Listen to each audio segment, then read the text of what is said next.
Boy, today is going to be a really special day for me. I have some good painting information to share. We've done some experimenting with that gold paint over the last, couple of weeks. I've learned some things that I think are worth sharing. And today I'm going to try to get a real life little test of what we learned so far. So basically today I want to try, I got to get battery tenders flipped. As you know, I got to feed the fish and feed the birds, feed me, feed Karen, feed the squirrels, whatever. But anyway, we always start off the day by coming out to the garage and checking out our collection, our little modest collection. And today it's going to be a relatively short day. Karen has told me we have things to do that are not related to restoring old rusty motorcycles.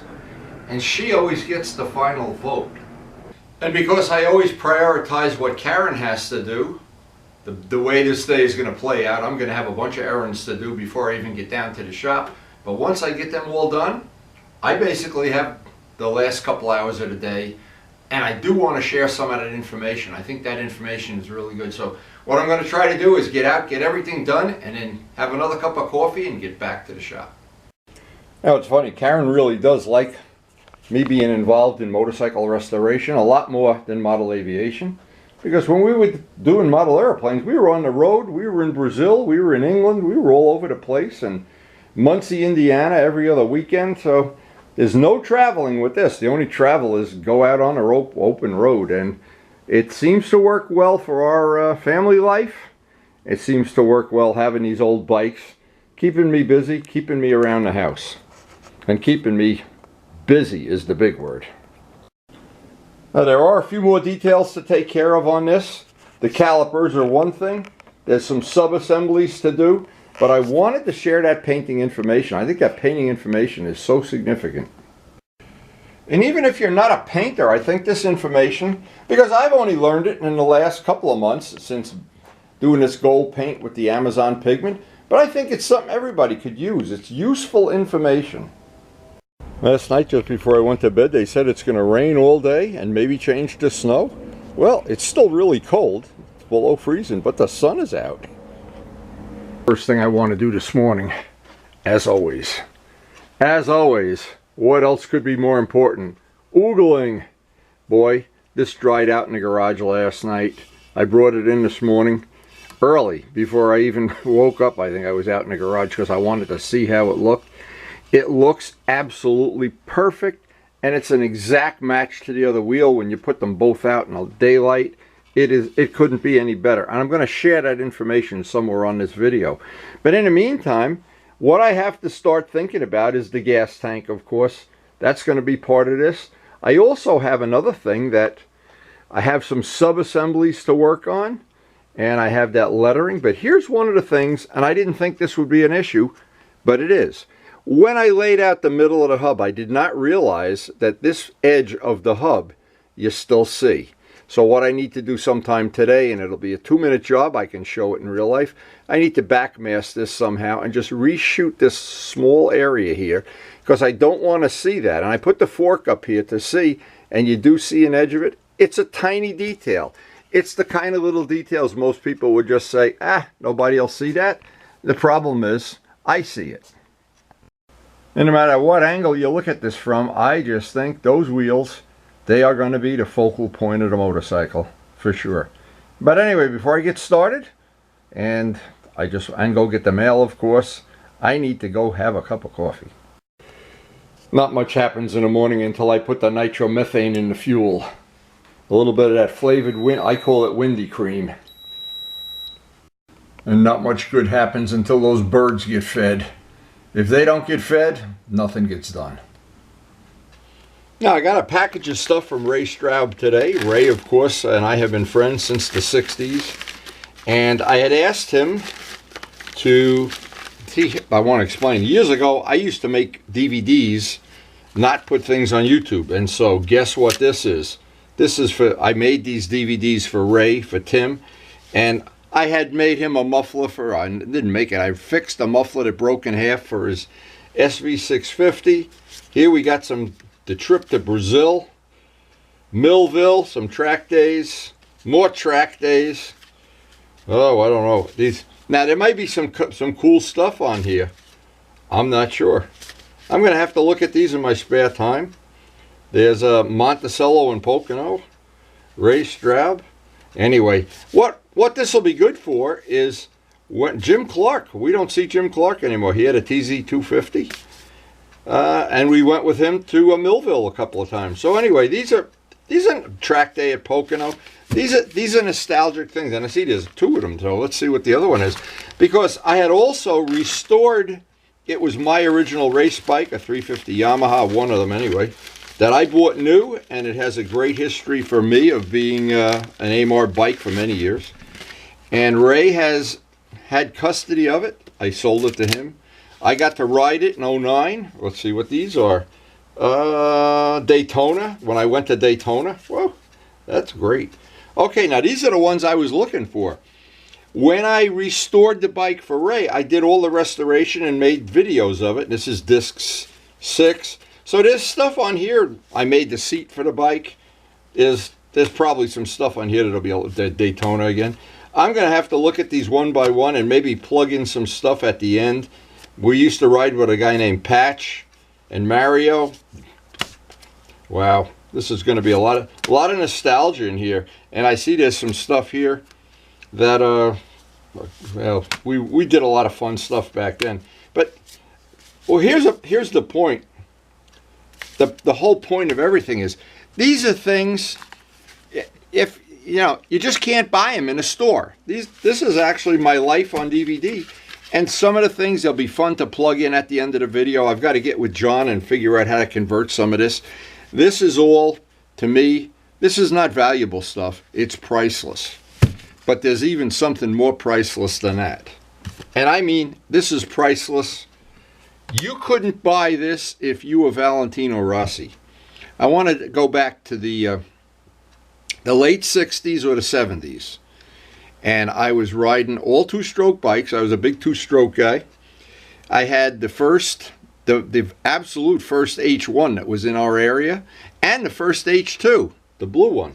So back in the day, and of course there was a point in time, I don't remember what year, I partnered up with the late Kenny Augustine. Hope this story isn't boring you. He's world-renowned for his ability to tune motorcycles, among other things. He worked on some of my bikes back then. We did a lot of drag racing, did AMAR stuff, went to scrambles. I had 2 or 3 motocross bikes. I was really a stud back in the day. Unfortunately, that went away. But back in the day, I shared stuff with Ray, and this is from the late 60s. Can you imagine how priceless this is to me? This was in the envelope. And I open it up, and I'm thinking, what the hell did he do? Wrap this in a rag? This is a shirt. First off, look at the size of it. If I put this on now, I'll rip it. But you can tell I was a slender. Can you imagine? Can you imagine me putting this shirt on? I'm going to hang this up somewhere. I have several priceless shirts in my collection. One of them came from Gary Levitt's, a Miss Ashley shirt, and among other things. The sweeper T-shirts that I'm sure Derek Berry has a couple of them. But anyway, this is one. Late 60s, early 70s, when I had my first business, I was painting motorcycles, painting a lot of custom. In fact, the bike that's on the cover of the magazine, the swirls and everything. And of course, I designed this. No graphic. I did this with an ink pen, and because I was doing H1s and H2s, I had the Kawasaki thing on there. Ray, I can't tell you, it brought tears to my eyes. I showed it to Karen. We were almost crying when I saw that. It's going to ruin my whole day, and I only have a short day. I wanted to share information, but this is priceless. This will be somewhere hanging in the shop forever. And the only person that will ever wear this again is Miles, if I pay him. So back to painting and done with nostalgia for a while. I wanted to show this. And let's just make these are called storyboards, and I'm real good at doing this because I did this for modeling, all my videos that are out on YouTube. Now, this is, and here's what's really a significant thing, and I'm probably not going to get this as focused in as I want. You have a surface, let's say whatever the surface is, it won't matter. And I try to show this and use a reference of a bologna sandwich. Normally, you would put a layer of primer. And then you would put a coat of one part, and that's a gold. Then you would put several coats of clear. Now, what I found out, and it worked perfectly, I'm not sure, this is common knowledge, maybe everybody in the world knows this, and I'm the last guy on board to know about gefilte fish. But here's what happens. When you have a surface, the primer adds thickness, the gold adds thickness, and the clear adds thickness. So in essence, you have, the thicker you make paint, the more prone it is to crack as time goes by. Even modern urethane, even modern two-part, doesn't matter. The thickness is what kills you. So what I did, and this is, I just stumbled upon it. What I did with the repair that I had to do on that back wheel is I didn't prime it, but I would have to prime it because it already had paint on it. So we will consider this a touch-up. The touch-up was that I mixed a thing of clear, a two-part clear, with, I'm going to put the little dots because that's the pigment, the little powder, the gold powder that's in the paint. And then what I did, I just put a coat over that with the clear gun that's clear. So you can figure out, this is half the thickness of this. Well, the last step on this, and I'm going to try to do it today. I have that little touch-up part on the wheel. I'm going to try to make a coat of, I'll do it with an airbrush, make a coat of clear with some of the pigment in, and then wait usually 20 minutes or so. Just put the clear in and use this as a touch-up. But it'll be a very quick and dirty touch-up as opposed to if I had to sand, prime, gold, clear, and more clear. I think this as a touch-up is going to work great on that wheel. But again, I'm still experimenting. It's a detail thing, so if it doesn't come out perfect, I'll have to do it over again. But this, I would not have believed. In fact, I talked to John Pothier on the phone yesterday. He had the same idea for doing it with modeling of eliminating, and I'm going to have to find something. Maybe there's no, I don't have any parts on this project, that you can eliminate everything because this modern clear paint is so good. It dries so nice and hard, and if I can put the pigment in and just do a two-layer finish, wow, that'll be a major thing for me to know. And if it works, we can share it. So obviously the first thing here, I've got to backmask the parts that I don't want to paint.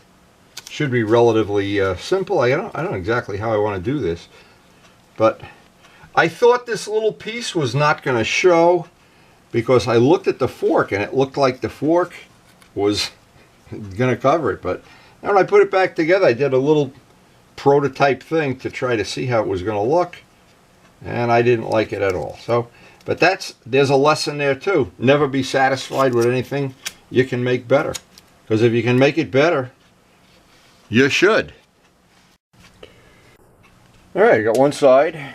I assume that's going to be plenty. It doesn't matter if we get a little spray dust out of there. Usually with an airbrush, especially an IWATA, a good quality one, we'll be able to get that really, really nice. Now, obviously, I'll sand it smooth, but I want to finish the back masking first. Okay, for this, we're going to use some 600 Indasa sandpaper. Now, of course, I want to etch this up as best I can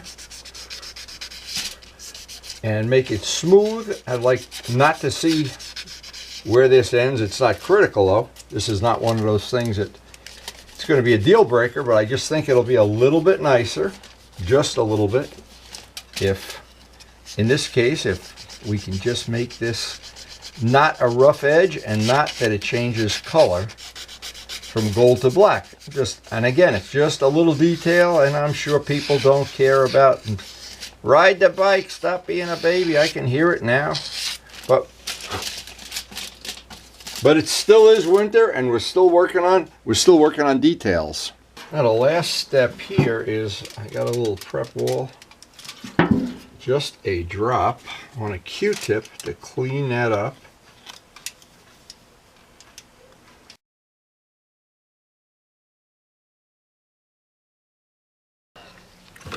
So here's the material that we mixed. I mixed a small amount, 4-to-1. I have that clear in a small jar, and thank you Turbo Steve for contributing the jars. We never have too many jars. But what I did is I took one of the little containers that the pigment came in, and it was still a little bit at the bottom, not a lot. So I want to see how good this is going to cover, because I haven't airbrushed with urethane like this with the pigment in it yet. Well, that looks like a mad scientist. That looks like it's going to be okay. But there's no real way to tell until you paint something. So we're going to go do a little paint test and fire up our noisy compressor and see if this is going to work like I think it will. And if it doesn't, you'll hear me scream. Not worth mentioning our trusty IWATA airbrush. You can't believe how many years Will Namora gave me this so many years ago, my God. And it's still in service, and I've never had any issue with this IWATA airbrush. And I've told many people, including Reuben McBride, who had issues, he couldn't figure out how to get an airbrush to work. This is worth an investment. This is one of the tools that really is worth the money. IWATA airbrush. So a good question always is, how much pigment do you add to, and this is clear 2-part urethane, and this is our test. Now, of course, the test is going to be to get the cap off. The test is, if it covers in one coat, you might have too much. If it doesn't cover in 2 coats, you don't have enough. So this is a rough experiment. Until I get this right, I may have to adjust that. That's why I left some clear in there. And then, of course, the last thing is I'll just put a coat of clear on. So I need to find a spot.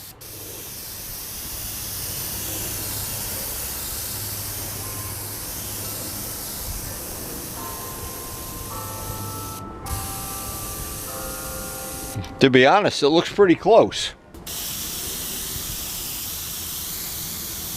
Yeah, I have a feeling that's going to be fine.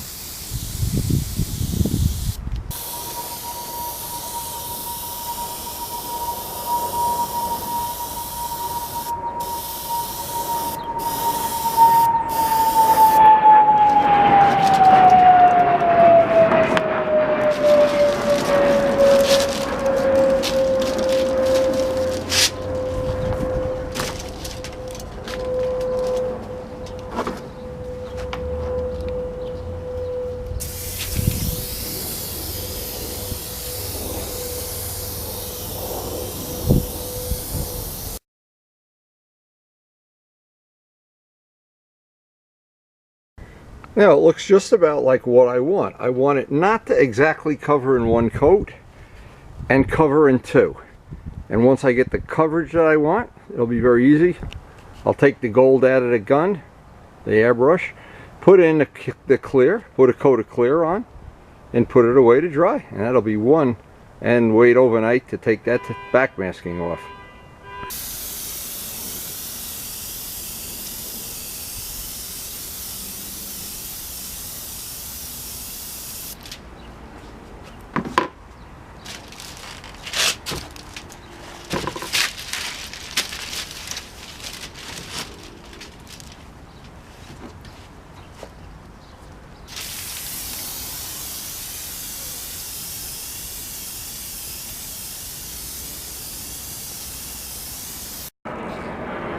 That is just about what I wanted. It covered in 2 coats. It didn't really cover in 1, but it covered in 2. So I think that means I got to throw that away now because it's 2-part. It'll harden up. But now I'll take the paint out of there. Just put the clear in. I have the clear in a jar, and give each side 1 coat of clear, and we'll be good to go.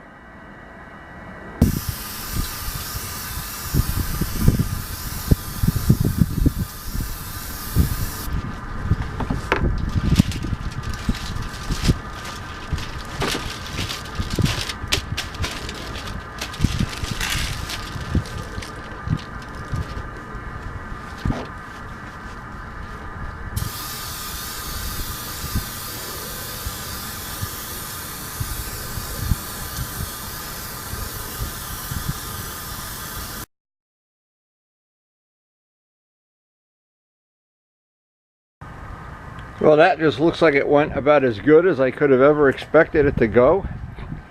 That is really, that's going to be a great touch-up. And I hope this information I put on the video is of some value, because that's really a trick we can use over and over again, especially for touch-ups. But the one thing you can do to screw up any airbrush is not clean it well.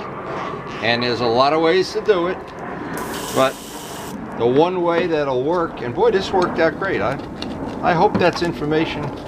This 2-part paint, you can put pigment in, and I think that worked out great. But I never like to pass that information on until I really do it myself. And in this case, it seemed to work pretty good, to be honest. I'm happy I got this done. It was supposed to rain and have a big storm come through, and well, just didn't play out that way. Now I'll spray plenty of acetone through the gun and then dunk the whole thing in my cleaning jar. Because keeping it clean is one of the reasons this definitely has stood the test of time. IWATA airbrush. One little final bit of information that might be useful.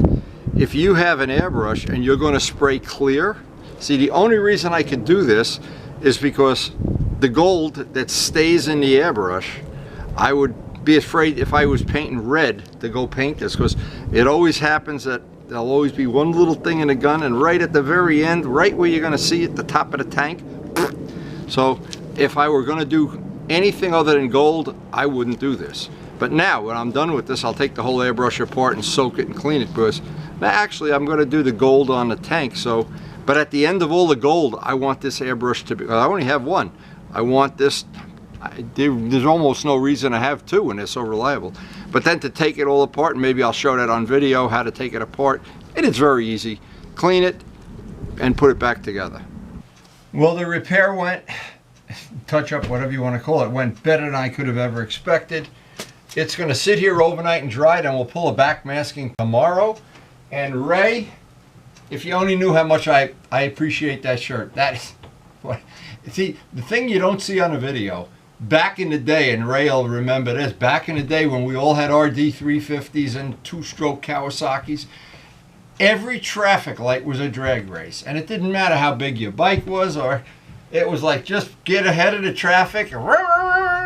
And if you do that now with R1s and R6s, you gotta kill somebody. But the fun of racing those old bikes, it never leaves you. It's there forever. And those old Amar days and the track days with Luciano, I would never have wanted to live my life without that experience. Anyway, this was a wonderful day, and I don't know, I'm speechless. That shirt brings back so many memories. Not all of them good. Some of them in handcuffs. Some of them, you know, I took a beating a few times from Harley riders, but it was always fun. Anyway, hope you enjoyed the video. We'll look forward to seeing some of that nostalgia stuff on the DVDs. And again, thanks so much for watching. Happy birthday to you. Happy birthday, dear Rob. Happy birthday to you.